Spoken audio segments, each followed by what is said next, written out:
supone que aquí tendría que funcionar. Sí, ya funciona.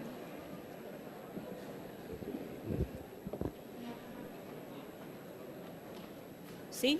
Sí, ahora sí. Muy bien, buenas tardes. Señora directora del Centro de Iniciativas Culturales de la Universidad de Sevilla, CICUS, compañeras, compañeros, estudiantes, señoras y señores. Debo comenzar reconociendo que resulta un tanto difícil resumir en unos pocos minutos, poquísimos, la intensa vida investigadora, académica y personal de quien en estos momentos nos reúne. Me van a permitir, por tanto, que sea selectiva en la presentación del perfil humano y profesional del doctor Escotado. Don Antonio Escotado Espinosa está licenciado en Derecho, es doctor en Derecho. Desde sus inicios investigadores, sus trabajos no han dejado indiferente a nadie. De hecho, su tesis sobre Hegel fue controvertida, tanto que peligró su lectura y su defensa, aunque cuando se editó en 1972, con el título La conciencia infeliz, ensayo sobre la filosofía hegeliana de la religión, consiguió con ella el premio Nueva Crítica. Es profesor de Filosofía y Metodología de la Ciencia en la Universidad Nacional de Educación a Distancia, UNED.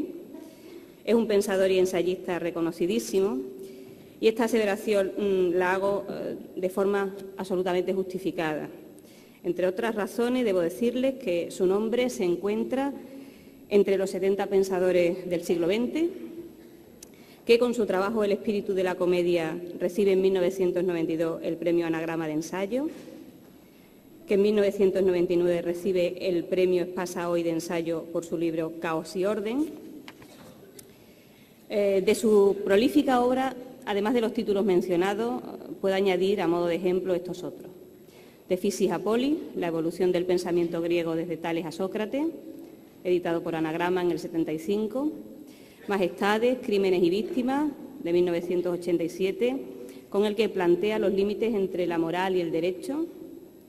Rameras y Esposa, 4 mitos sobre el sexo y el deber, editado en 2003, y donde reflexiona y promueve la crítica sobre el catálogo de responsabilidades que suelen estar aparejadas al género.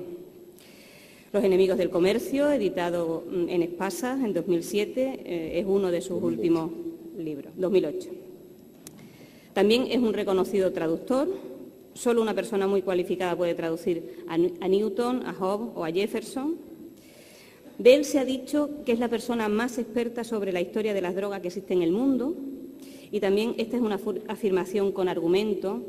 Su trabajo titulado Historia General de las Drogas, cuya primera edición es de 1989, recoge en casi 1.550 páginas una rigurosa investigación sobre ella. Dicho trabajo ha sido reeditado más de 20 veces y ha sido traducido a diferentes idiomas, como el inglés, el francés, el italiano, el portugués, el búlgaro o el checo.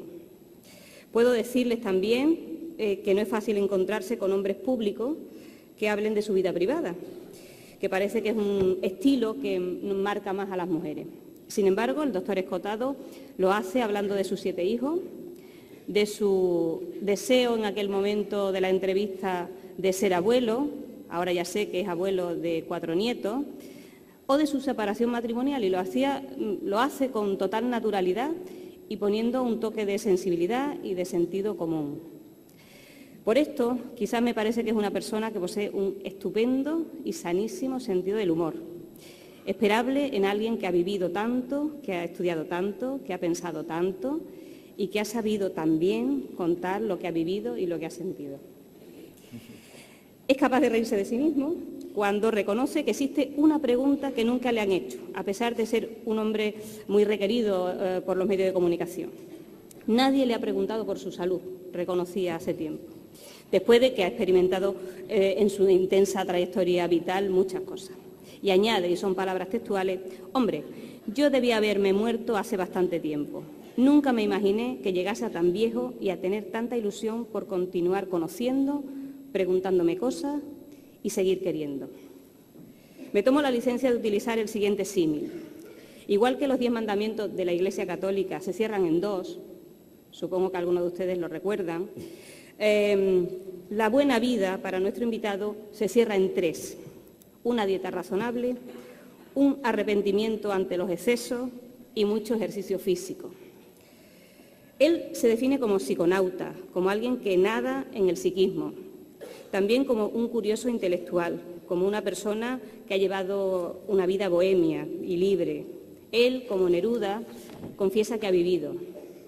Se declara optimista y considera que la ignorancia es el mal del siglo, que además tiene una consecuencia perversa, el dogmatismo.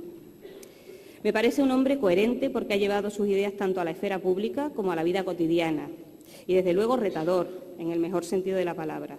De hecho, cuando en alguna entrevista le han preguntado sobre cuál es el principal mal de nuestra sociedad, ha respondido que la falta de esperanza, la falta de entusiasmo y la falta de un sano desacuerdo con lo que hay.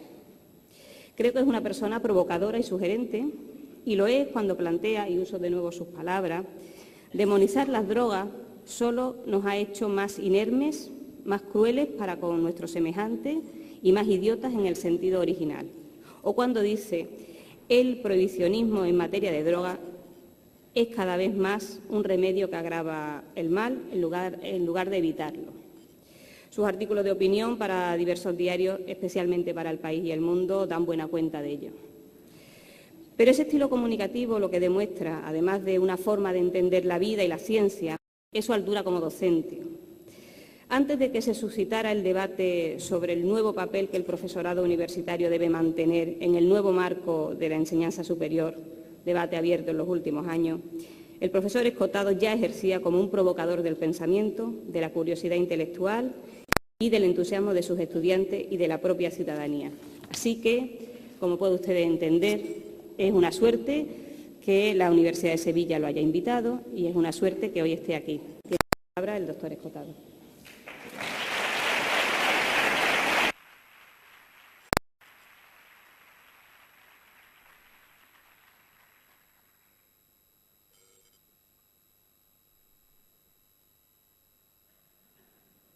O cambiamos. O cambiamos. Muy bien. Bueno, esto lo Sí. sí.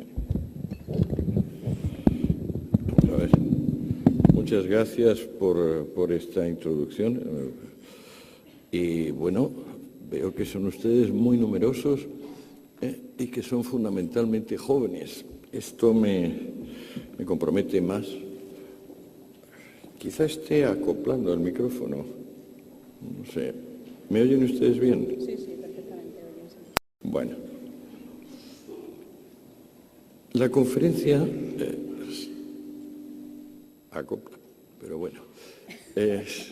La conferencia tiene por título, que se le ha ocurrido ingeniosamente a los organizadores, llamarla Los enemigos de la realidad. A finales del año pasado publiqué el primer volumen de la obra que considero la obra de mi vida, porque es la única que, digamos, llevo trabajando 10 años en ella y a lo mejor me tomará todavía un par de ellos terminarla.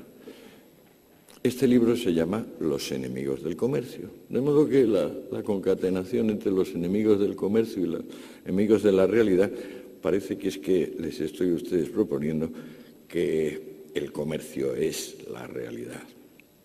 Esto sería bastante sencillo, quizás un poquito demasiado sencillo, dado que efectivamente estamos en una sociedad básicamente comercial. Mi libro, el de los enemigos del comercio, es una investigación histórica y voy a intentar resumírsela en esta, pues no sé, pues yo voy a intentar no hablar más de 40 minutos. ¿Hay coloquio luego? Sí. Muy bien, pues con mucha más razón. Intentaré no hablar más de 40 minutos e intentaré pasar rápidamente sobre 2.500 años de historia occidental, porque me parece que con la llegada de Internet, que nos ha permitido manejar enormes paquetes de información a velocidades lumínicas, lo primero que hemos conseguido, a mí por ejemplo, Internet me ha permitido consultar fuentes que en otro caso me hubiera vuelto loco, yendo a una biblioteca de un país y a otra biblioteca de otro. A mí personalmente Internet me da una fantástica información desde que hace 5 o 6 años lo utilizo, pero me da la sensación de que el efecto general que ha producido sobre el mundo esta mega revolución en el conocimiento ha sido más bien aturdirnos, dejarnos un poco estupefactos ante la cantidad, el volumen de lo que disponemos. No tengo dudas, por lo demás soy profesor hace 30 años, no tengo dudas sobre qué saben ustedes, porque cada año les examino. Yo he llegado a tener hasta 3.000 alumnos, porque estoy en una asignatura de primero de Políticas y Sociología. De modo que, aunque a ninguno de ustedes en particular les conozco ese fantasma de haberles estado examinando sin pausa. Este examinarles me hace ver cada vez con más claridad que estamos sumidos en una importante amnesia, que nos acordamos poco y que aquello que recordamos normalmente lo recordamos sesgado. De modo que cuando me puse a escribir Los enemigos del comercio, fundamentalmente intentaba entenderme a mí mismo, autoaclararme, porque yo he sido más rojo que la muleta de un torero, o mejor dicho, rojo-negro, puesto que mi rojería tenía un poderoso componente anarquista. Ahora digo, pero ¿cómo es posible que yo haya sostenido cosas tan elementales, con tanta vehemencia, durante tanto tiempo? Bueno, ¿qué es lo que me faltaba entender de la historia de mi especie para poderme entender a mí mismo? Bueno, no me había dado cuenta de que llevamos unos 2.500 años litigando con dos modelos básicos de sociedades. Una podríamos llamarla clerical militar o sublime, y otra la podemos llamar comercial, industrial o prosaica. El ejemplo más antiguo al que podemos remitirnos para hacernos una idea es el de Esparta y Roma. Me imagino que bastantes de ustedes habrán visto la excelente película 300, donde se cuenta la historia de Leónidas en la batalla, en el combate que libra con la Segunda Guerra Médica, no, la primera, no, la segunda, con Jerjes. ¿Qué era Atenas? Ustedes recordarán que Atenas, pues claro, es la patria de Platón, de Aristóteles, del arte, de la arquitectura. Sin embargo, Atenas es básicamente una sociedad comercial. Atenas empezó exportando, cuando consiguió ya un cierto nivel importante de producción, aceite, vino y cerámica. El gran legislador ateniense, Solón, insistió siempre en que Atenas había llegado a prosperar y podría llegar a ser admirable mientras no extendiese en demasía la proporción de esclavos respecto de hombres libres. Este es el eje de mi exposición. La proporción, va a ser el eje de mi exposición, la proporción que cada sociedad tiene en cada momento de esclavos en relación con hombres libres.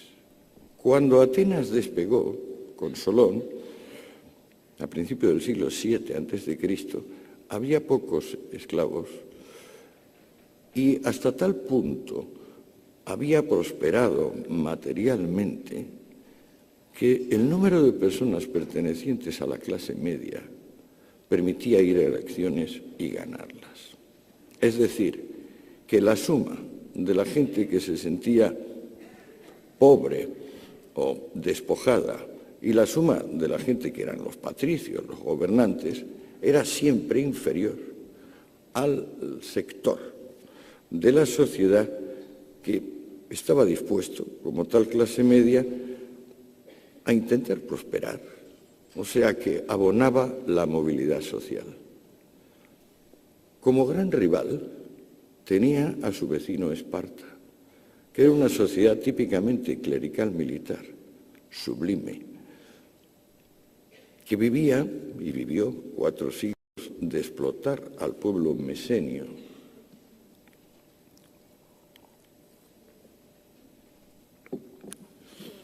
cuyo equivalente a Solón, Licurgo, había decidido disuadir a su pueblo de cualquier iniciativa comercial o industrial, prohibiendo la moneda tradicional, que por cierto fue inventada por Solón, o sea, acababa de inventarse la moneda fraccionaria. Impuso una moneda de hierro, impuso que todos los hombres comiesen en sus cuarteles la misma comida y en general prohibió que su país se desarrollase en términos de competitividad, capacidad laboral, ingenio. Esparta desde entonces iba a ser la canonización del heroísmo, de la guerra, el verdugo de las democracias. Por eso, tras una larga guerra que duró un poco menos de 50 años, la guerra del Peloponeso, acabaría imponiéndose a Atenas y liquidando a las ciudades que, como Atenas, formaban parte de la Liga Délfica o la Liga Democrática. En la antigüedad no tenemos ninguna democracia que no sea sociedad comercial. Por aquello que les dije antes, porque solo una sociedad comercial tiene una clase media de tamaño suficiente como para admitir periódicas elecciones.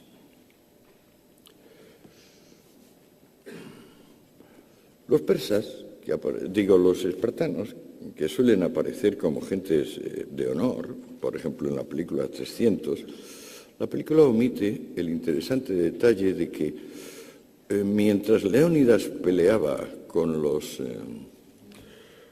espartanos, el rey de Esparta, el segundo rey, porque los espartanos tenían un segundo rey, siempre tenían 2, estaba ya negociando con los persas en secreto, que luego finalmente, cuando los espartanos vencieron a los atenienses y a las polis democráticas, fue merced a los barcos y al dinero persa, y que en definitiva los nobles militares espartanos vendieron la Hélade a los persas por dinero y por la envidia que les suscitaba el encanto, la capacidad que tenían los atenienses de sacar adelante las cosas de una forma pacífica, a través de ciencia y arte, mientras que ellos solo sabían sacarlas adelante mediante violencia y abnegación.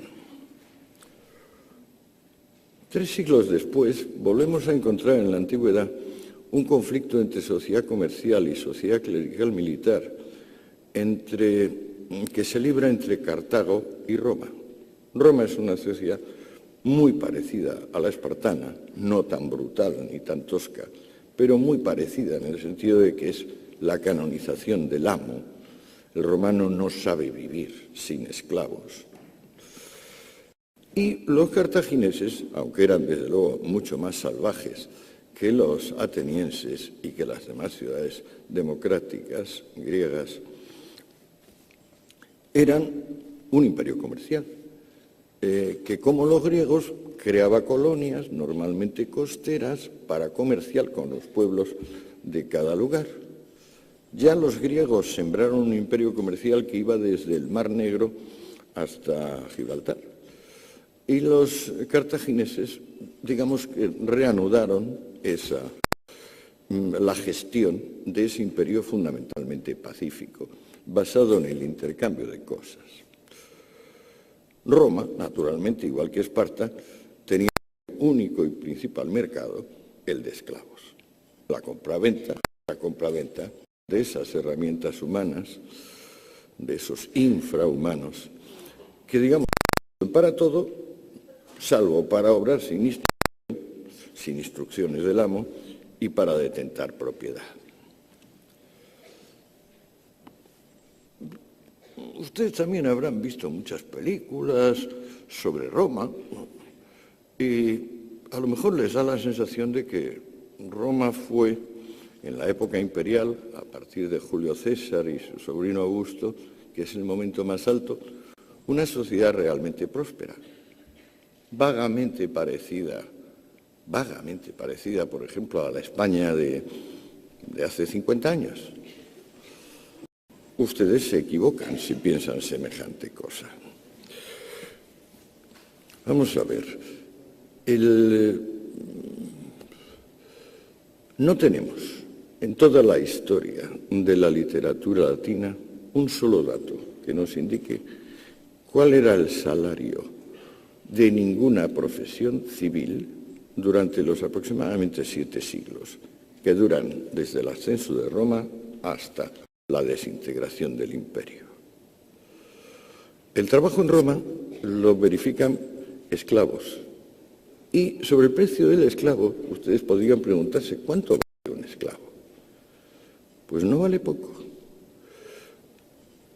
Apoyándonos básicamente en el Corpus Juris Civilis de Justiniano, que es un texto del siglo V-VI, de la era ya cristiana, sabemos 2 o 3 cosas bien concretas y bien útiles sobre los esclavos masculinos y femeninos de la antigüedad. Primero, que el factor juventud no era el determinante. El factor principal era si sabían leer y escribir y si tenían algún tipo de oficio. Llegaba a haber una proporción de 1 a 7, es decir, el analfabeto valía 1 y 7 valía el que tuviera precisamente instrucción en usos comerciales. Por ejemplo, el que supiese llevar una contabilidad, el que supiese establecer relaciones, contar. El esclavo joven, competente y, bueno, joven y bien competente, venía a valer lo que aproximadamente valen ahora la gama alta de BMW y Mercedes. Y iban reduciéndose hasta valer pues lo que un Opel Corsa o un Citroën de las marcas pequeñas.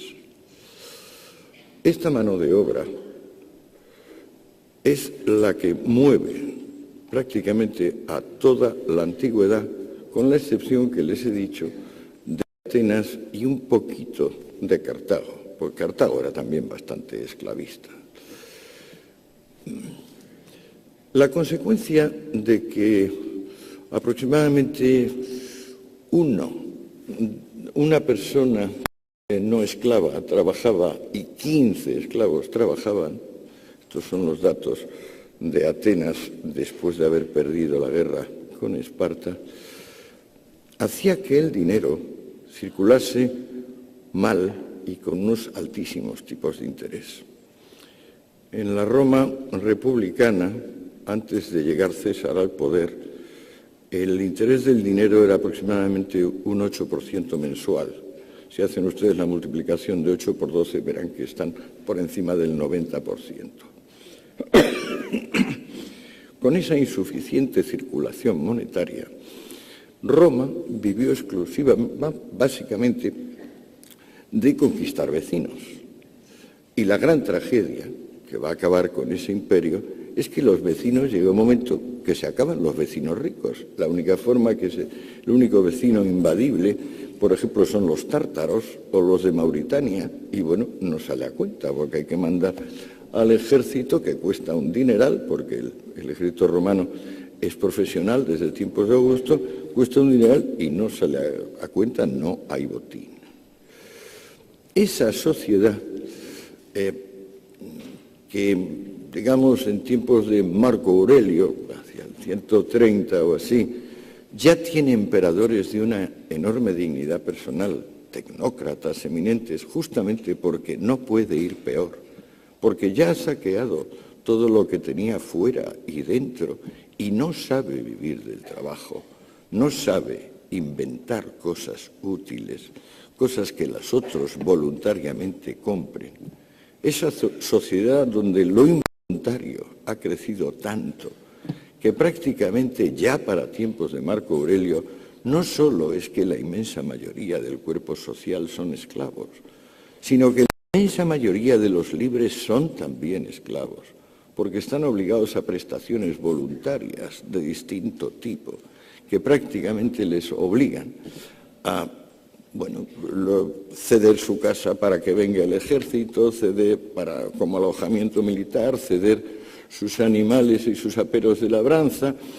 En tiempos de Marco Aurelio, para que se hagan ustedes una idea, tanto le admira el pueblo romano al particular Marco Aurelio, que algunos patricios, sabiendo que el emperador está en una de sus visitas, porque en realidad no son visitas, el pobre hombre ya tenía una gran presión de los bárbaros, eran movimientos para ir, digamos, comprobando que las provincias no se desintegrasen.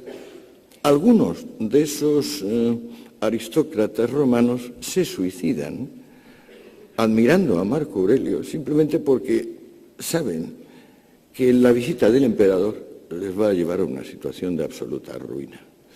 Estas prestaciones involuntarias llegarán en su tiempo a hacer que Roma, sin circulación monetaria, con una balanza no ya de pagos, sino en general una economía de mera subsistencia, sea un inmenso economato. Estoy seguro también de que ustedes no lo habían pensado. Se piensa que el economato pues, es lo que hubo después de la Guerra Civil en España y que eso creó el extraperlo, que Cuba es un economato en el sentido de que la gente pues, recibe cosas gratuitas. Bueno, el invento del economato es un invento romano. En tiempos de Julio César, aproximadamente 500.000 de romanos recibían unas percepciones pues, que eran trigo, aceite. Cuando venía una buena casualidad, también se les regalaban hasta cremas para baños públicos, porque así de extravagantes eran los romanos. Pero el mundo romano, que las películas nos transmiten como fastuoso, mirado un poco de cerca, a lo que más se parece es a la picaresca española del XVI. Es decir, las personas aparentan, los ricos son pobres vergonzantes, los pobres son pobres miserables, y en realidad la diferencia entre hombre libre y esclavo va desapareciendo debido a la ruina económica. ¿Qué surge entonces? Pues surge en la periferia del imperio lo que en mi libro, a falta de mejor término, he llamado pobrismo, que también se puede llamar comunismo, pero que llamo pobrismo porque se origina en una secta judía particular. No sé si también tengo que recordarles a ustedes que el pueblo judío es un pueblo familia. A diferencia de otros pueblos que tienen una estructura política, el pueblo judío es básicamente una estructura familiar. Cuando surgen los primeros comunistas en el pueblo de Israel, la secta esenia, el resto del pueblo está dividido en otras dos escuelas de vida, que son los fariseos profesionales y los saduceos, que son sacerdotes o gentes vinculadas con el orden sacerdotal. Anexionados a los fariseos están los levitas, que podemos traducir por terratenientes. Cuando aparece la secta esenia, viene con una interpretación concreta del séptimo mandamiento que dice que hurtar es comercial. O sea que el que practica el comercio roba a sus semejantes. Una interpretación original y que tendrá un enorme éxito cuando los esenios se conviertan en secta ebionita, porque entonces renuncian a a lo que aislaba al esenio, que es una obsesiva necesidad de pureza. Los esenios vivían ahí por Qumran, en valles desérticos, escapando como podían del contacto con cualquier otro, y tanto temor tenían a infectarse con la impureza, con la falta de virtud de los demás, que si, por ejemplo, un esenio de rango superior se le acercaba a menos de 1,5 metros, un esenio que no era tan puro, el primero debería empezar a descontaminarse con abluciones sin parar.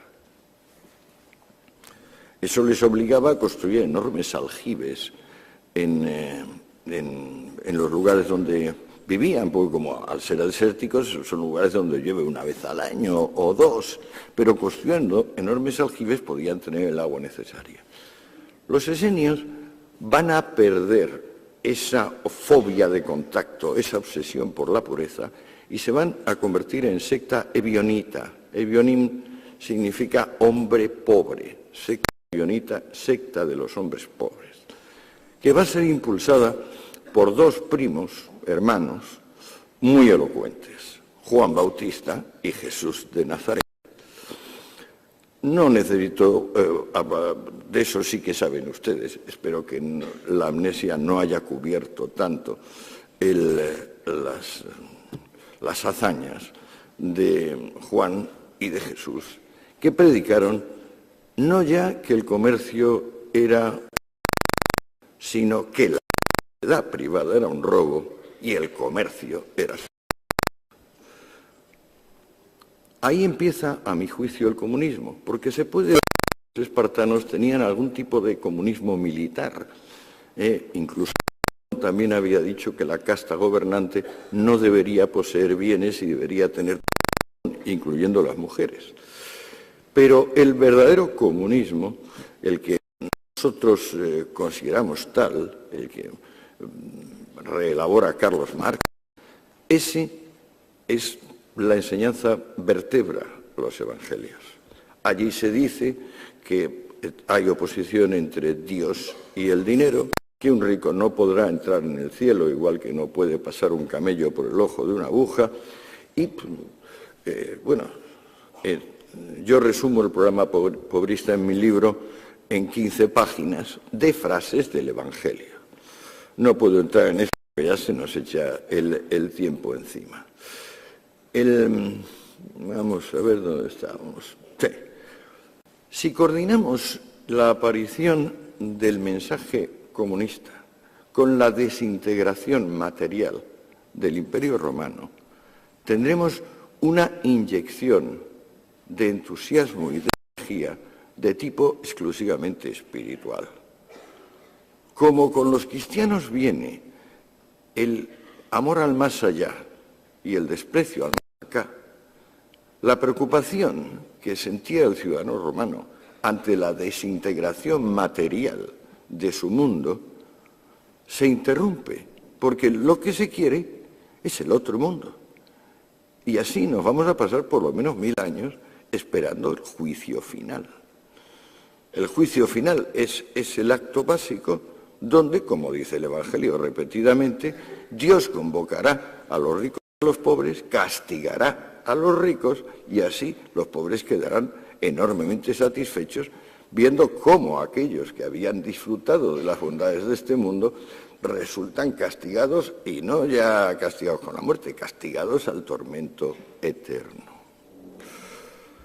Por entonces, el imperio tiene unas pequeñas dudas acerca de si va o no a cristianizarse, que se despejan pronto, debido a la propia crisis económica galopante. A partir de Diocleciano, que es el último César pagano, viene el Constantino, y al cristianizarse el Imperio Romano, aunque la crisis económica se sigue manteniendo, hay ese espíritu, ese entusiasmo del más allá, de haber encontrado al fin el camino, eso que se puede llamar, y que no encuentro otra palabra, que es la plenitud del pobrismo. O sea, la riqueza evoca náusea y la pobreza evoca respeto. Por entonces, claro, la única cosa que quedaba por saquear a los romanos eran los templos paganos. Y al cristianizarse el imperio, pues los 40 o 45.000 templos paganos que subsistían fueron expropiados y como tenían diversas cosas, entonces lo que hacían los césares era coger y lo que fuera de bronce fundirlo, lo que fuera de plata lo mismo, y si, bueno, si había cosas de oro, mejor que mejor. Para entonces la circulación monetaria está interrumpida.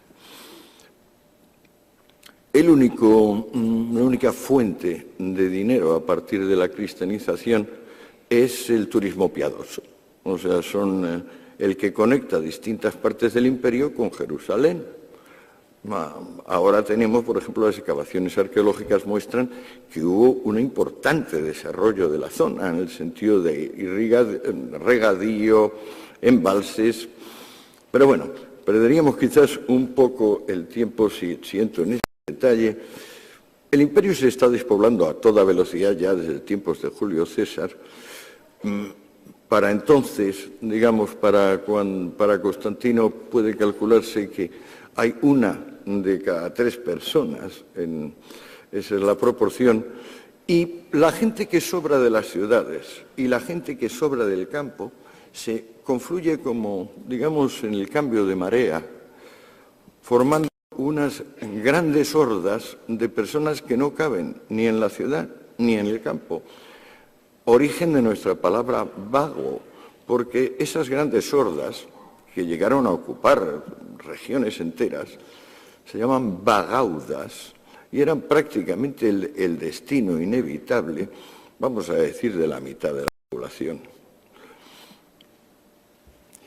Bien, entonces, la patrística, ¿se acordan ustedes? Son 3 padres cristianos, fundamentalmente San Agustín, San Jerónimo y San Anselmo, 3 padres latinos, Agustín, Jerónimo y Anselmo, 3 padres griegos, Juan Crisóstomo, Basilio y Gregorio, y estos 6 hombres, que son sin duda los más cultos que hay entonces en ese desintegrado mundo romano,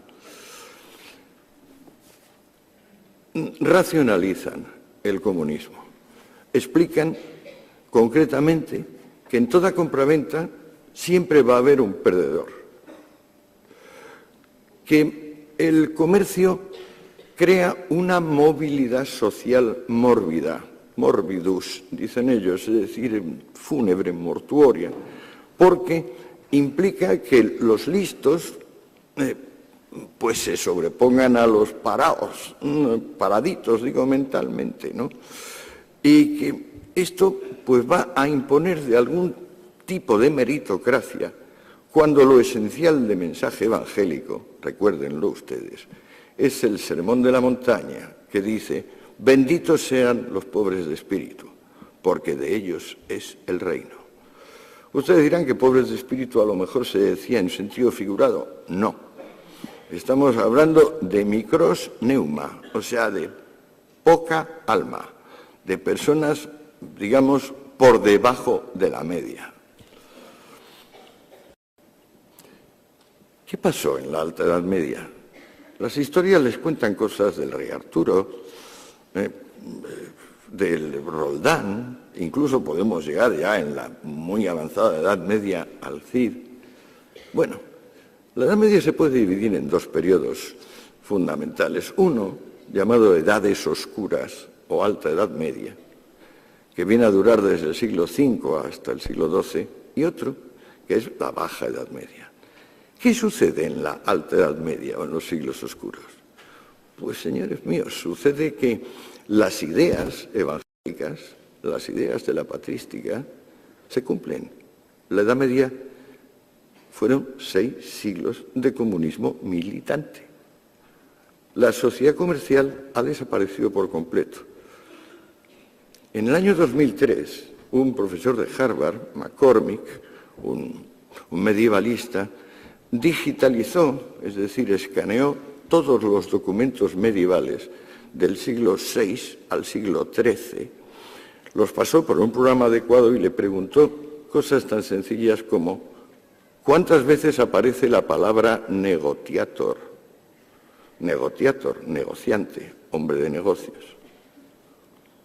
y descubrió para su estupor que en 5 siglos había aparecido 119 veces. La palabra, por ejemplo, esclavo, aparecía 700 millones de veces. La palabra señor aparecía 600 millones de veces. ¿Cómo es posible que se desvaneciese léxicamente algo? Pues porque se había desvanecido su fundamento. En los siglos oscuros, el fenómeno ligado a la efectiva desaparición del comercio es que se embosca el territorio, se pierde la relación y cada una de las zonas donde queda población está obligada a la autosuficiencia. Lo que pasa es que esa autosuficiencia desde el punto de vista de la patrística y desde el punto de vista del Evangelio, esa autosuficiencia es lo justo y lo bueno. Y se manifiesta en autosuficiencia religiosa, y eso son las abadías y conventos, es decir, son las reuniones de monjas y de monjes que se aíslan del mundo en la espera del más allá, y las comunidades laicas que se llaman cortes, que también se concentran en unos pequeños lugares e intentan, pues eso, ser autosuficientes.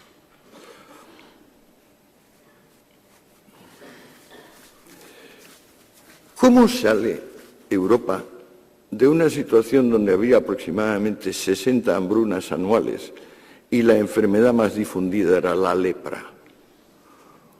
Todavía en el siglo XIII había 500 leproserías en Inglaterra. Imagínense ustedes las que podía haber en el siglo VIII. ¿Cómo sale Europa realmente de esa miseria? Pues cogiendo a la gente joven y bonita de ellos mismos y vendiéndolas a los bizantinos y a los árabes, que son los únicos que tienen una entidad como compradores. De modo que se produce una evolución del esclavo al cautivo, porque ya, naturalmente, como la única empresa mercantil que hay es la caza y captura de cautivos, pues claro, el cazador no está dispuesto a distinguir si el que va a capturar es de familia noble, medio noble, plebeya, o si es un esclavo. Simplemente se va a tener a su aspecto. El origen de la economía europea es el tráfico con cautivos. La primera capitalización que se consigue tras los siglos oscuros es ese tráfico. Es un poco triste toda esta historia. Se va poniendo sombría y oscura, como su propio nombre indica. En aquel periodo, digamos, cuya figura principal es Carlomagno y su hijo, Luis el Piadoso, Ludovico Pío, las leyes consideran que la propiedad es en realidad colectiva. Uno se pone a pensar en de quién es esa tierra y se descubre que es de fulano, de la familia de fulano, del ayuntamiento, del rey, y entre el rey y el ayuntamiento del señor feudal correspondiente. La propiedad es intransmisible, pues. No se puede ni comprar ni vender. Y en los pocos casos donde se intenta hacerlo, los tribunales lo anulan, porque hay algún pariente que se interpone y dice que han vendido una cosa que no era en realidad suya. La gran figura que les digo, Carlomagno, por ejemplo, es un analfabeto. En su tiempo, la donación de bienes a la Iglesia y la conquista militar de territorios, casas u objetos son los únicos modos dignos de adquirir. El dinero es tan escaso, el dinero verdadero, porque hay muchísima falsificación, claro, que se tesauriza, es decir, se mete en anaqueles de los castillos o se pone en custodias de las iglesias o de las catedrales y se exhibe pues como ahora podemos exhibir una joya o un cuadro o una escultura. Tanta miseria hay en ese mundo que vive exclusivamente de vender a sus hijos e hijas a los árabes y a los bizantinos, tanta que no se puede mantener al esclavo. Al esclavo trabajaba por techo, comida y ropa. Pues bueno, ahora no hay forma de darle ni techo, ni comida, ni ropa. Reina tal miseria que hace falta seguir manteniendo a un dependiente, pero ya no se le puede pagar. Y esta evolución es la que determina al siervo. El esclavo se convierte en siervo y surge un nuevo rito que no conocían los griegos, la cultura grecorromana. En la cultura grecorromana, una persona, por el hecho de haber nacido en un territorio, era ciudadano de ese territorio. En la Alta Edad Media hace falta prestar un homenaje. Mannschaft es la palabra germánica para esto. Las personas no existen por el hecho de haber nacido. Para que puedan existir y ser reconocidas como algo distinto de una alimaña, un jabalí o una patata, es necesario que se arrodillen y le digan a otro: soy tu hombre para siempre. Si el otro lo acepta, le dirá que se levante y le dará un beso en la boca. Es curioso que en ese sentido eran bastante personalistas los medievales, sí. Pues bueno, a este horror, donde el 90% de la literatura se dedica a vidas de santos, donde los objetos venerados son reliquias de mártires, donde los dioses son los santos, es decir, se ha restaurado el politeísmo, donde la propiedad se ha coagulado y no se pueden hacer intercambios, donde hasta en las altas clases las racias de los cazadores de cautivos hacen estragos. En ese mundo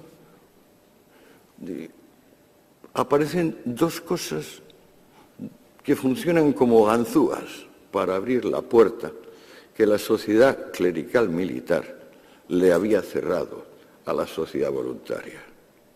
Una es una manera rápida, muy rápida, de desplazar cualquier tipo de propiedad: la letra de cambio. Probable descubrimiento de los judíos, que llevan 8, 9 o 10 siglos siendo perseguidos como los que mataron al Salvador, los que mataron a Dios. La letra de cambio. De una forma secreta, implacable e ilimitada, la propiedad se puede transmitir. Segundo invento, ganzúa, una contabilidad realmente científica, en vez de ese cuento de dedito de que pues yo tengo tanto porque he acumulado, pero bueno, ¿cuánto va a gastar o cuánto? Esa contabilidad que llamamos científica o de partida doble, la inventa un monje, Luca Pacioli, porque entonces prácticamente las únicas personas que tenían instrucción eran los monjes. Ya les digo que el propio emperador Carlomagno era analfabeto. Al mismo tiempo que la letra de cambio y la contabilidad de partida doble, quizás un poco antes para ser exactos, unos hombres denodados se niegan a ser siervos y, tomando una conducta parecida a la de los bandoleros, forman caravanas que deben acorazar con ellos, con sus espadas y sus cotas de malla, y ayudados por soldados que prefieren eso a participar en las guerras privadas, que es lo habitual de la vida, crean las primeras relaciones terrestres de un lugar a otro. Esos caravaneros heroicos, en su tiempo, por ejemplo, Carlomagno o su hijo Luis el Piadoso les consideran personas nefastas porque son negociadores y hacen sus caravanas intentando ganar dinero. Y si uno lee las capitulares de Carlomagno, el Ludovico Pío o la de sus sucesores, veremos que justamente eso, el lucro, está prohibido. A pesar de todo, los caravaneros consiguen desbrozar una Europa que se había emboscado completamente. Y el resultado de su acción es que tienen que hacer estaciones, altos en su camino. Esos altos en su camino son los burgos. ¿Qué son los burgos? Pues bueno, las entidades de población se habían ido reduciendo a nada. De repente, de esa nada, empiezan a emerger las ciudades. Lo esencial de los burgos es que la población, simplemente con residir allí un año y un día, quita el vínculo de dependencia. Es decir, aquello que se le había impuesto como homenaje, el ser hombre de otro hombre, se quita con los burgos. Bueno, veo que ya llevo bastante tiempo. Me temo que si sigo contándoles lo que llega hasta nosotros, va a ser la leche. O sea, esto va a durar demasiado tiempo. Vamos a ver cómo demonios de esa situación, donde estamos en que los caravanas acorazadas han conseguido desbrozar un poco una Europa emboscada, y empiezan a surgir los primeros burgos o ciudades libres o ciudades comerciales, ¿cómo llegamos, digamos, un poquito, cómo salimos de eso? Bueno, da la casualidad de que con los burgos y los caravaneros se restaura la circulación monetaria. Al restaurarse la circulación monetaria, acontece una cosa que llevaba sin acontecer 1000 años, que es que cuando alguien trabaja se le puede pagar en dinero. Cuando empieza a haber posibilidad de cobrar en dinero, hay tal brote de entusiasmo que un letargo que dominaba a las ciencias y a las técnicas desde tiempos de los atenienses, auténtico sopor mortal, se convierte en actividad. Y entonces, empezando por el molino, que es un descubrimiento de esa época, prácticamente todo el campo del obrar humano se multiplica y galvaniza. Con la circulación monetaria se restaura el ideal de sociedades autogobernadas en vez de sociedades jerárquicas en el estilo clerical militar. El momento fundamental de cambio coincide con lo que ustedes llaman, la reforma y la contrarreforma. Recordamos de la reforma y la contrarreforma que estaban opuestas, es decir, la contra es contra los luteranos. Y sin embargo, en un punto están totalmente de acuerdo los reformistas y los contrarreformistas, que son los jesuitas, en que el cristianismo tiene que dejar de ser pobrista. Y lo primero que leemos, si leemos, por ejemplo, a los jesuitas o a la Escuela de Salamanca, por hablar de los católicos, o si leemos a Calvino o a Lutero, lo primero que vemos es que se le dice al fiel: estás obligado a ser un profesional competente, estás obligado a ganarte la vida bien, estás obligado a ser rico, estás obligado a prosperar. El cristianismo, pues, ha renunciado a ser comunista. Pero le ha tomado ¿cuánto? Pues si Lutero y Calvino son del 16-17 y el imperio se ha cristianizado en el siglo IV, pues hagan ustedes una idea, tendrán bastante más de 1000 años. La evolución de un cristianismo ya no pobrista va hacia las democracias. Pero fíjense ustedes que cuando se consigue la democracia, hay dos modelos de democracia completamente distintos. La democracia que podemos decir prosaica, que es la que se impone en los Estados Unidos, y la que antes se ha impuesto en Inglaterra, corresponde con la democracia que yo me gustaría llamar patético-enfática o sublime, que es la que va desde Rousseau en adelante. O sea, la Revolución Francesa. Y más concretamente el periodo del terror de la Revolución Francesa. El periodo del terror se puede definir como aquel momento en que la masa la masa en general rompe los diques que separan estamentos, clases sociales y encarna en un solo individuo que como guía o custodio de todo legisla. Esto sucedió en la Revolución Francesa con Robespierre y no ha dejado de suceder en el modelo, digamos, de democracia sublime, democracia de masas, que se puede también llamar democracia popular. Para entonces, el comercio y la industria no es ya que se han desarrollado, sino que han alcanzado el nivel de la máquina de vapor, de la mecanización en general del cultivo agrícola. Ya estamos hablando de una sociedad más o menos parecida a nosotros, donde lo que antes era fe y oficio bélico es básicamente profesión, capacidad profesional.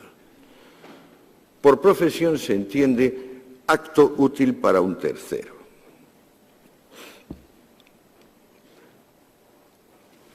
Y ahora les puedo dar una sugestión verdaderamente estimulante. En 5 minutos termino. ¿Por qué ha vencido sin convencer el capitalismo? Naturalmente, capitalismo hay que entender por capitalismo privado. Es decir, el suyo y el mío, y el de mi compañera en la mesa. Porque capitalismo, en el sentido de que el emperador o el pontífice máximo es propietario de todo, eso es tan antiguo como el hombre. O sea, el emperador de la China es el propietario de todos los bienes chinos, y el emperador de Roma es el propietario de todos los bienes romanos, y el emperador de Persia el propietario de todos los bienes persas. En realidad se puede decir que mientras la propiedad no se distribuye y se multiplica, no solo no hay capitalismo, sino que no hay industria en general. Pero ¿por qué el capitalismo ha acabado venciendo y, sin embargo, genera tantos resquemores, tantas vacilaciones, tantas dudas? No ya la postura de un Bakunin anarquista o la postura de un Marx, no. ¿Por qué a cada uno de ustedes, incluyéndome a mí, hay un punto donde reconocemos que el capitalismo nos ha hecho salir de la miseria y de la barbarie, pero a pesar de todo nos parece bárbaro y miserable? Puede tener relación con que si le quitamos a la vida su componente religioso, es decir, el que de repente alguno de ustedes o yo nos declaramos profetas y mesías y les suplicamos a los demás que nos sigan porque vamos hacia la salvación, o también pueden ustedes elegir entre hacerse jefe de mafia o jefe militar y igualmente encauzar, podemos decir que el proseísmo del comercio y de la industria pone a la gente en su lugar de una manera un tanto extraña. Digo un tanto extraña porque en vez de deberse a inspiración divina o victoria militar, es siempre una combinación de suerte, básicamente suerte, y tenacidad. El comercio, no solo el comercio, el profesionalismo en general, puede ser bien injusto. Es decir, puede haber un profesor que tenga más méritos que otro y, sin embargo, ocupe una posición inferior. Pero a pesar de todo, en general, existir la profesión de profesores ya indica que hay una hacienda pública lo bastante capaz como para tener enseñanza superior y que, por tanto, ya hay un entramado de relaciones comerciales e industriales que han permitido estar por encima, por ejemplo, del mundo aquel de los cautivos que les contaba. Pero, entonces, lo que molesta del capitalismo es quizás que tiene un elemento de meritocracia, por meritocracia, mérito, es decir, una sociedad donde más o menos los dos únicos factores que influyen son, uno, la suerte, dos, la tenacidad o la habilidad de cada individuo. ¿Es eso todo? Por eso nos molesta el capitalismo y nos parece de alguna manera un sistema eficaz pero bárbaro. Yo sospecho que no. Yo sospecho que lo que hace del capitalismo un sistema difícil de tragar, que tiene éxito pero que no tiene éxito, es que está basado en la destrucción, pero en una destrucción que crea. Es decir, lo que da dinero, lo que da prosperidad, lo que aprovecha en general a todos, es una destrucción creativa que, si les digo la palabra, la van a entender enseguida. Innovación. El capitalismo ha ido descubriendo nuevos métodos para hacer lo antiguo, nuevas cosas que no se habían descubierto, nuevas reuniones de individuos, nuevas asociaciones, en general, todo nuevo. El mundo actual tiene muy poco que ver con el mundo que hemos estado hablando de la Edad Media, muy poco. ¿Por qué? Porque ha prosperado la innovación.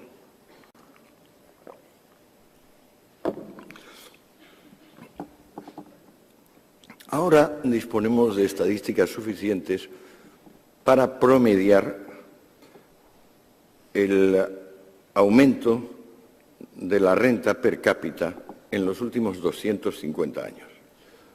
La media es el 2%. De modo que hemos subido aproximadamente un 500% en 250 años. Donde había una judía, ahora hay 500. Donde había un zapato, ahora hay 500. Aproximadamente. Y sin embargo, fíjense ustedes que en nuestros corazones todavía se dice que las desigualdades crecen.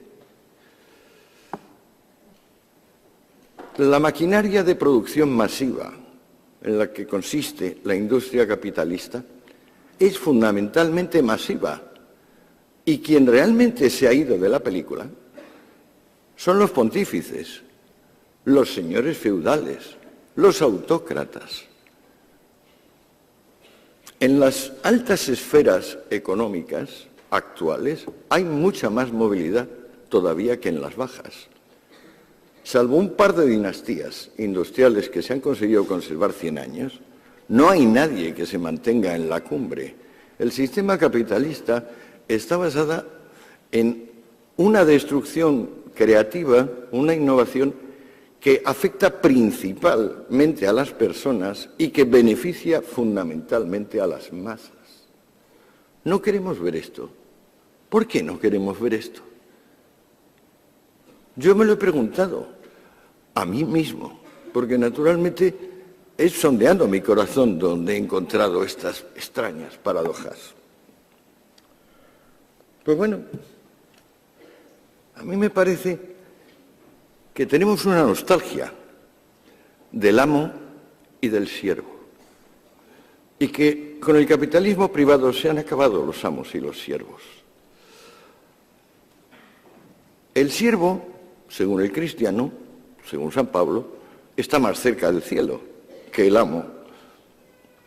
El amo, bueno, el mero hecho de ser amo significa que es superior. Tenemos motivos para querer la tranquila vida del siervo y más motivos aún para querer la superior vida del amo. Hemos llegado a una cultura donde eso ya no existe. Fuerzas impersonales, que son las que guían la invención y canalizan las energías, han creado una sociedad donde continuamente se van inventando cosas que van dejando viejas, van lanzando en el baúl de los trastos inservibles las cosas que nos han parecido más básicas. Da un poco de susto. Es un poco escalofriante. Pero si lo que queríamos era tener más de todo, empezando por los paquetes de información a velocidad hiperlumínica que da Internet, y terminando por el subsidio de paro, nunca, jamás ha habido nada ni remotamente parecido a la plenitud del presente, y concretamente a la plenitud del presente en la órbita occidental.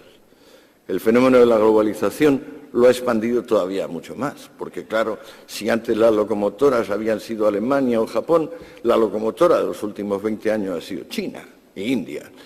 Y eso, claro, ha incrementado todavía mucho más la renta per cápita, porque cuando hablamos de economía deberíamos siempre, digamos, reconducir esas magnitudes a renta individual.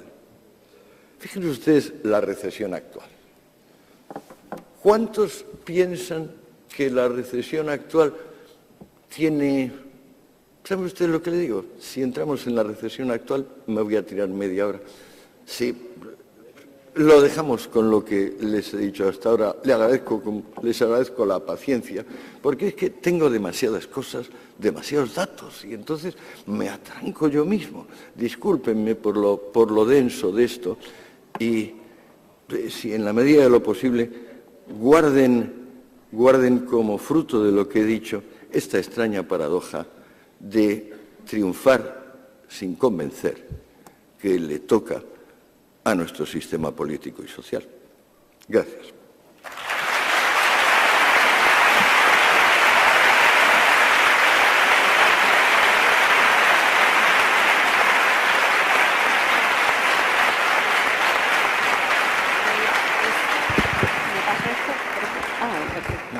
Ahora ya sí que lo hemos conseguido. Bueno, pues se abre el debate. Preguntas que quieran hacer.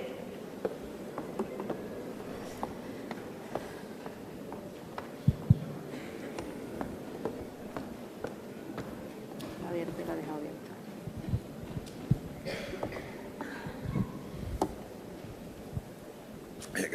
Buenas tardes. Está bien. Buenas. A la vista de estas paradojas que usted ha puesto también de relieve, ¿no es posible que el problema actual pueda hacer eso a lo que aludía al principio de Solón, de que se ha perdido el equilibrio entre la gente que se siente libre y los que se sienten esclavos? Sí, desde luego. Por eso les decía que hay una nostalgia del amo y el esclavo, una nostalgia secreta. O sea, nadie se atreve a decir ahora yo quiero ser amo, y menos aún a decir yo quiero ser esclavo, pero en la práctica nos conducimos como sí. O sea, la limpieza del alma que necesitamos hacer, limpiar los bajos, hacen los petroleros cuando en cada viaje, esa cada persona tiene que hacerla y no es fácil. No es fácil. Intentamos triunfar a costa de los demás y muchas veces intentamos perder a costa de los demás. En este sentido, hay todo un movimiento de mala fe que es muy básico. O sea, cualquier psicoanalista, digamos, confirmaría mi opinión. O sea, los sillones o las sillas de los consultorios psicológicos, psiquiátricos y psicoanalíticos contienen en gran medida personas que querrían ser amos o querrían ser esclavos, pero en realidad les ha tocado una realidad donde dicen, no, mire usted, es que esfuércese y a lo mejor con suerte conseguirá usted lo máximo que se puede conseguir en la vida, que es el respeto de nuestros vecinos, porque ¿qué más no hay? Y el que diga otra cosa, bueno, pues también habrá alguno que espere ir al cielo y tener, pues, como puede leerse la Divina Comedia del Dante, la parte referida al cielo y pensar en que lo va a pasar muy bien ahí. Pero yo creo que ha llegado un momento donde las ilusiones, las esperanzas humanas se han contraído mucho. Y al contraerse tanto, pues, claro, nos tenemos que centrar en que todos somos mortales, que la dignidad se va a demostrar en el momento de nuestra muerte, básicamente, y que lo único superior a ser amado es poder conjugarlo en activa, amar. Pero, caramba, todo esto está bastante jorobadito. Y hay mucha mala fe, mucha mala conciencia, mucha utilización, digamos, de victimismo. Lo más triste de esta película es el victimismo.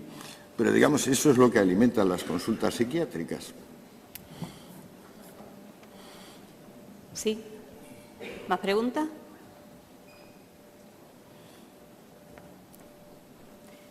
Aquí delante, por favor. Sí, pero espere un momentito que le van a traer un micrófono.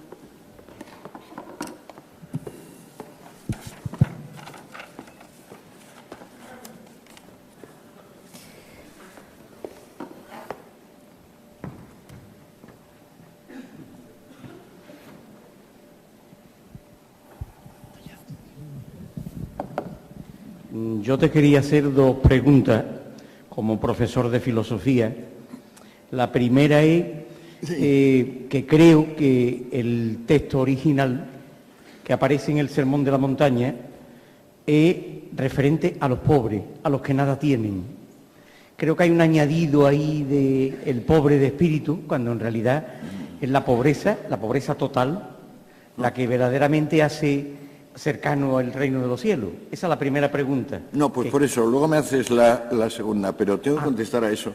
Tanto me ha preocupado que para hacer Los enemigos del comercio y esa sección, porque es completamente nuclear, digamos, la evolución, no he podido explicarla, pero, digamos, esa dinámica de discordia interna del pueblo judío que acaba llevando a las primeras formulaciones comunistas, que son las de los esenios, el Sermón de la Montaña, pues por supuesto, me lo he leído en diversas lenguas y para empezar en griego, que es donde está. No hay duda alguna de que el Sermón de la Montaña dice: benditos sean los pobres de espíritu porque de ellos es el reino.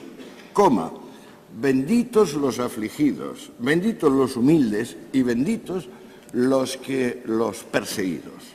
Eso es lo que dice el Evangelio, pero si luego uno sigue viendo lo que rodea al Sermón de la Montaña y los demás actos, ¿cómo es posible que se nos haya olvidado que la vida pública de Jesús empieza expulsando a los mercaderes del templo y que la vida pública de Jesús termina expulsando a los mercaderes del templo? Porque es que así es. En la primera, que es un acto donde Jesús es un desconocido y tiene mucho valor, mucho coraje, solo la cuenta el Evangelio cuarto, el de San Juan. La otra la cuentan los tres evangelios, los otros tres evangelistas, y además es un acto amenazador, porque al venir y expulsar a los comerciantes, cortocircuita el funcionamiento de Jerusalén, porque en realidad la religión judía consiste en ofrecer ofrendas al Señor Yahvé, al Padre, que llama el Evangelio. Si uno viene y echa a los comerciantes, la gente no puede comprar las ofrendas. Entonces se cortocircuita el funcionamiento. Es algo así como si ahora viene un señor, se va a la Meca y dice: queda prohibido que la gente dé vueltas en torno de la plaza y bese la piedra negra. Pues se acabó la Meca. Jesús es tan brutal el ataque que es comprensible, como dicen Marcos, Mateo y Lucas, es que los notables de Jerusalén, temiendo el pueblo, es decir, temiendo una rebelión que va a llegar 18 años más tarde, una terrible, la Primera Guerra, temiendo una insurrección popular, decidieron matarle porque le preguntan a Jesús: ¿y por qué haces esto? Dice: no tengo por qué daros explicaciones. También lo dice el Evangelio. Bueno, y ahora, perdón, y la segunda.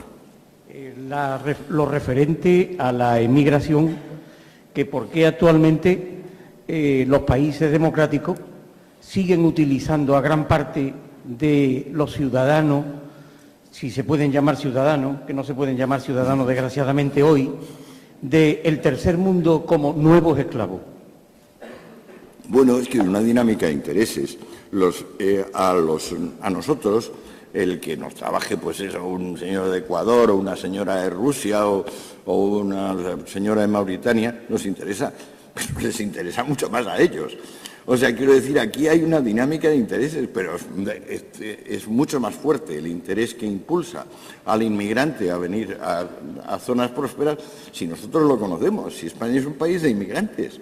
España, desde tiempos de Carlos V, que es cuando, frente a una Europa que se va haciendo sociedad comercial decide que no, que va a ser el gran adalid de la sociedad clerical militar. España desde entonces lo único que tiene es inflación y despoblación, porque con la llegada masiva de oro y plata de América lo que hacen es subir los precios de tal manera que la gente se muere de hambre. Y para no morirse de hambre, porque no se puede hacer frente a esa subida de precios, es por lo que comienza el éxodo masivo nuestro a América. Pero es que nuestro éxodo de migrantes, en tiempos de mis padres, y vamos, yo lo he visto todavía, voy para cumplir 70 años, cuánta gente estaba yéndose a Francia, a Suiza y a Alemania, y volviendo enriquecida, es decir, volviendo mejor de lo que había ido. Si esto es la verdad, lo que está pasando con la inmigración, digamos, de tercer mundo ahora a Europa, o a Estados Unidos, Canadá, o Australia, Nueva Zelanda, que son más o menos los focos de, digamos, de sociedad comercial. En nosotros, pues claro, todavía prospera la sociedad clerical militar, porque sociedad clerical militar es Corea del Norte, sociedad clerical militar es Cuba, sociedad clerical militar es Irán. O sea, son diferentes, o sea, tienen diferentes dioses y diferentes generales, pero los pontífices y los generales son los que llevan la sociedad. En cambio, nosotros hemos entrado en esa dinámica de innovación básicamente impersonal, anónima, imparable, que por un lado pasma por su eficacia y por otro lado estremece un poco. Yo comprendo que estremezca, o por lo menos a mí me estremece.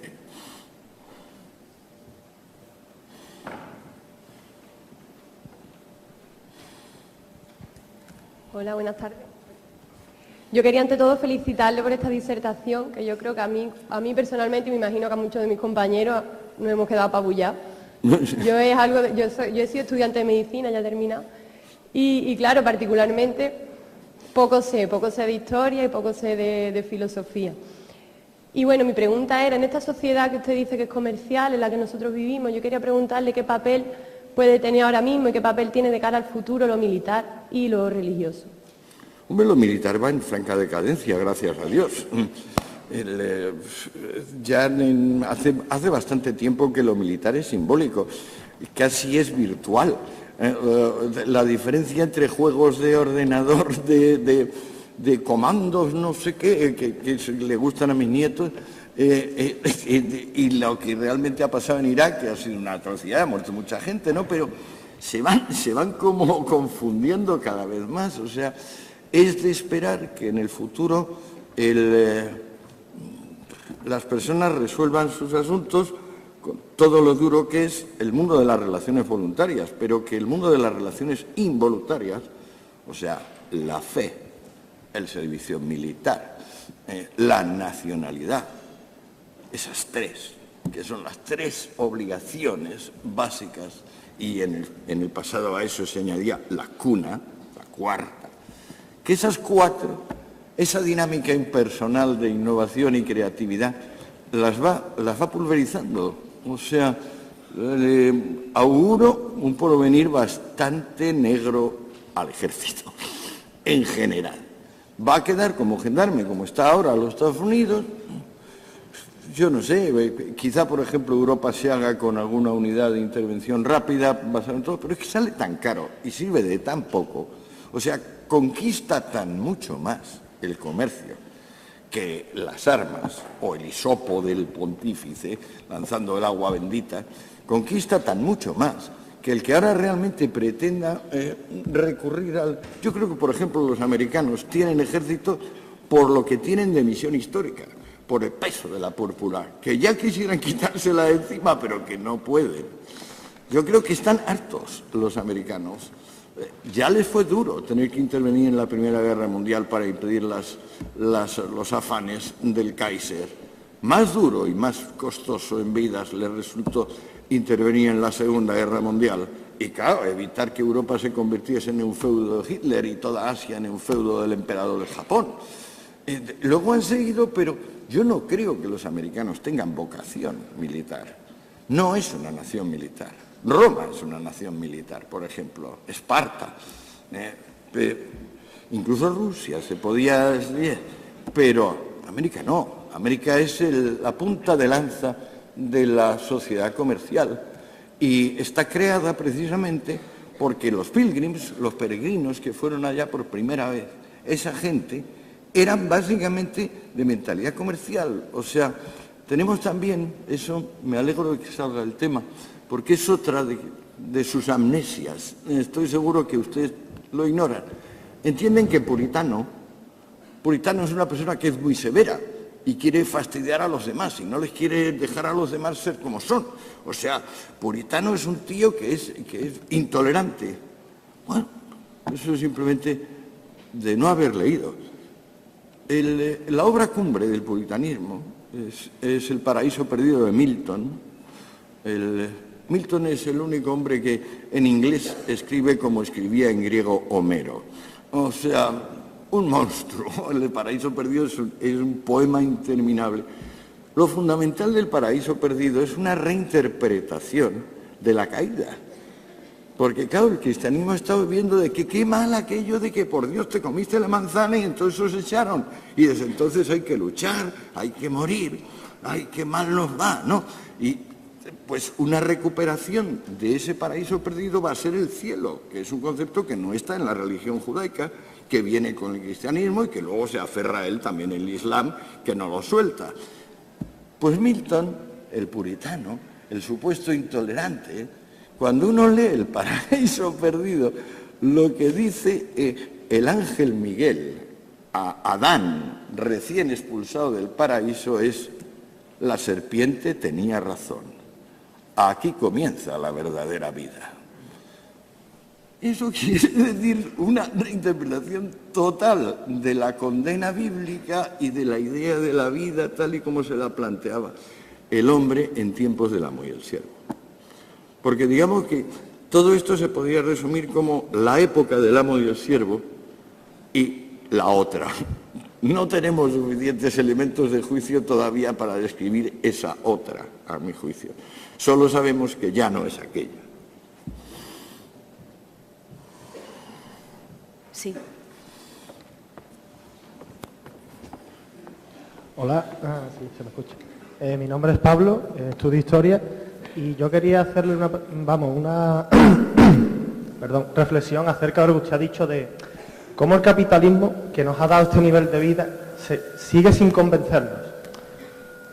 Yo voy a lanzar esta reflexión para que usted aquí en público reflexione sobre ella, para que la redundancia.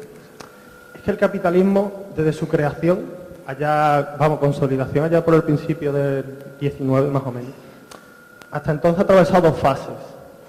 Una primera fase en la que vivía totalmente de explotar al obrero y una segunda fase que se puede considerar, desde mi punto de vista, después de la Primera Guerra Mundial y demás, que a través de años y años de luchas y conquistas sociales se ha vuelto más un capitalismo más humano. Es lo que ha podido darnos el nivel de vida que más o menos una mayoría de la población ostenta hoy día. ¿Por qué no convence? Porque en su etapa inicial creó tanta desconfianza que a pesar, con mucho trabajo, de habernos dado este nivel de vida, siempre hay que estar alerta, porque en cualquier momento, a la que nos descuidemos un poco, puede volver a sus orígenes.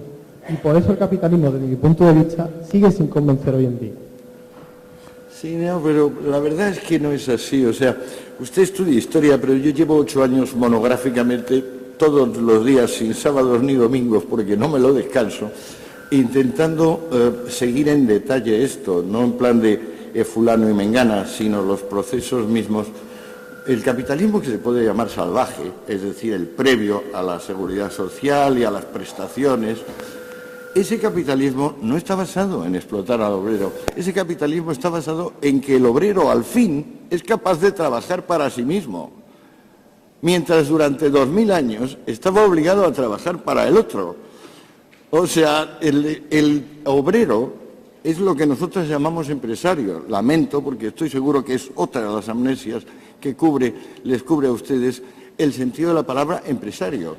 El empresario trabaja por todos. El empresario trabaja 5 veces más que el empleado. Uno de los problemas que tenemos en el mundo actual es pensar que un mundo de empleados sería viable. No es viable un mundo de empleados. Pura y simplemente no lo es. Ese es el fracaso del socialismo. del socialismo marxista. Que un mundo de empleados lo único que es una caída en libre de la renta per cápita.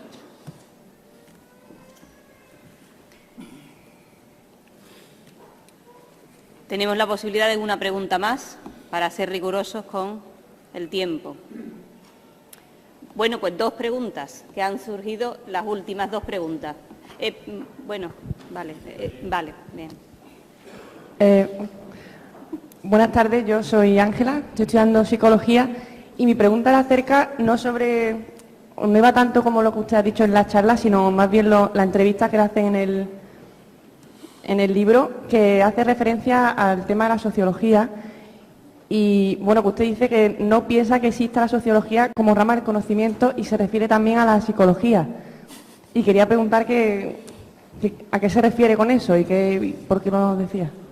Bueno, es que las ciencias tienen una dimensión disciplinaria que viene relacionada con la división del trabajo y se dice que se puede ser sociólogo y se dice que se puede ser psicólogo. A mi juicio, para ser sociólogo hay que ser psicólogo y para ser psicólogo hay que ser sociólogo. También hay que ser antropólogo y sobre todo hay que ser historiador. Y si no, pues uno anda de pamema en pamema, pero es el destino normal de los seres humanos. También es normal pretender, por ejemplo, yo qué sé, uno tiene como profesión ser animador cultural. Otro tiene como profesión elaborar programas de telebasura infantil, que esos son los que más me preocupan, los infantiles. Estos son nada más que frutos de la división del trabajo, que a su vez es un invento sin inventor, una organización sin organizador, es decir, un fruto de la libertad extraordinario que ha cambiado el mundo, la división del trabajo, pero aplicada a la esfera académica, la división del trabajo, es decir, que uno puede licenciarse en una disciplina y ya está. Pero bueno, eso es un camelo tan enorme como que, por ejemplo, el Sol gira en torno de la Tierra en vez de viceversa, a mi juicio. Pero también es cierto que exigir de los profesores ese amor incondicional por el conocimiento que hace que nunca terminen, nunca, de saber ni siquiera lo que piensan que más saben, eso que decía Sócrates, solo sé que no sé nada, pues bueno, pedírselo eso a la profesionalidad académica, a la cual por lo demás pertenezco, pues un poco pedirle peras al olmo. La última pregunta.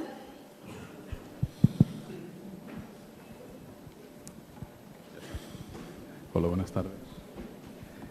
Buenas tardes, mi nombre es Carlos. Ya que usted es capaz de hablar sobre su vida privada, hacerle 2 preguntas. Vaya por Dios. Sí. Vaya por Dios. No. La primera es, y creo que me la acaba de responder con este último comentario que ha hecho anteriormente, ¿cuál es el sistema que usted ha utilizado para hacer que su inquietud se mantenga viva, sea capaz de hacerla compatible con la pedagogía, con la didáctica, y que no tenga finalidad en terminación, su inquietud por el conocimiento? Esa es la primera. Bueno, yo es que soy un poco neurótico. De pequeño, no sé por qué, soy hijo único, mi padre era escritor, mi madre era más culta que mi padre, concebí el proyecto de ser sumamente inteligente. Y no he parado. Y no he podido salir de eso. Y eso me ha obligado a esto y a lo otro y hasta que me muera. No, o sea, me lo he creído. Digamos, soy un neurótico de destino. Mi destino es la lucidez.